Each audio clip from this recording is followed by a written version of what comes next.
The first story of Mulan comes from a Chinese folk song, a ballad. No, not that.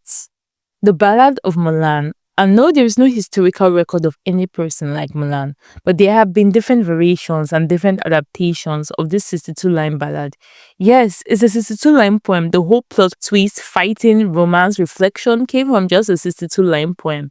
But Disney wasn't the first to make a whole movie from this tale. There have been many before it, some by the Chinese and others by others. In the original story, she wasn't even given a last name. She was just called Mulan. It was Wei, the Ming Dynasty playwright, who gave her Hua Mulan in his play title The Heroine Mulan Goes to War in Her Father's Place. Wow, that's some plot revealing title, bro. And Disney changed Hua to Fa, calling her Fa Mulan. Maybe Hua wasn't catching enough to the director, but they kind of basically mean the same thing, which is flower. This last name kind of gave Mulan a feminine edge. Before I go on, I just have to say that Mulan is one of Disney's best work, and I'm going to be comparing and contrasting these two stories as I go on. Without further ado, I give you the Ballad of Mulan. It begins with Mulan sitting at a loom and weaving, but the sound of Mulan's heavy sigh overshadowed the noise of the loom. She is obviously troubled. The ballad goes further to ask if she's lovesick or thinking of a suitor, but Mulan quickly dismisses this idea as a man is the last thing on her mind. But the source of her anxiety is that she has seen her father's name on all 12 of the conscription list from the clans, which is their rulers.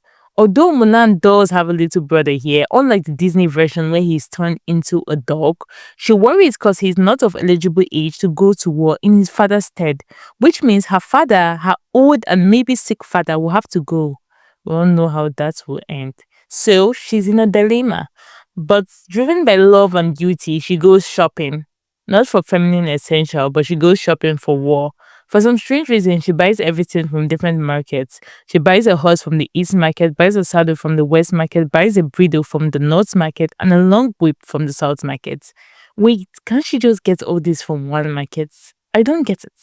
Perhaps the were cheaper at those locations not available there, who knows? And she goes off to battle, taking her father's place disguised as a man. Another major difference between the Ballad of Mulan and Disney Mulan is in the ballad, Mulan was already skilled from small. All the skills required for her to be a good soldier, she already had it. That is because she was supposed to be a Xianbei woman, and it was normal for her to be skilled, because Xianbei women in general enjoyed more freedom and were often skilled. So Mulan was basically a badass from the start. Whereas the Disney version, she wasn't. There's this whole scene where she eventually becomes kind of a badass and learns all the skills needed. Mulan goes further and travels thousands of miles without hearing the cries of her parents, endures the harsh northern climate, and fights in numerous battles where generals die and soldiers display great bravery. In summary, it's brutal. Throughout these years, her true identity as a woman remains a secret from her comrades. After over 10 years of war, the victorious soldiers, Mulan inclusive, goes to see the emperor. He recognizes her great service and offers her immense power and wealth. But Mulan wants none of that. She just wants to go home and she requests a fast horse. Mulan goes home and she's received with great joy. Her parents goes outside the world to meet her. Her sister applies makeup and welcomes her, which is another shift from the animated version. Here, Mulan has an elder sister, which means the burden wasn't so much on her to go to war. She wasn't even the first child, but this just goes to show the kind of person Mulan is. Her brother kills a pig and cooks it. Okay, it didn't really say he cooks it in the poem, but who's gonna cook it? I mean, the parents are outside the gate and the sister is putting on makeup. Anyways, it's a great celebration. After about 10 to 12 years is a lot.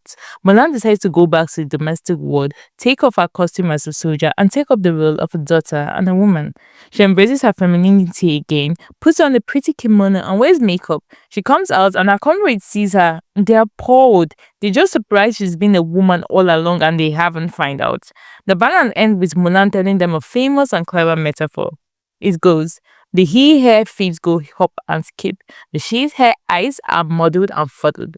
But when the two hair run side by side close to the ground, how can you tell if I am he or she? This basically means although there are differences between men and women, when faced with a crisis, action, spirit, and duty is what really matters. Until the end of the Ballad of Mulan. And no, she did not snag any hot general there. And sadly, there's no more show either. Disney just put in those little details to add more plot, I guess. Okay, although we were never really given the details of Mulan escapees in war, but what I have to say is this since Mulan focused more on her being more intelligent and analytical, she using the edge to win this war. But this Mulan, although she does get a lot of stars fighting, we never really know how.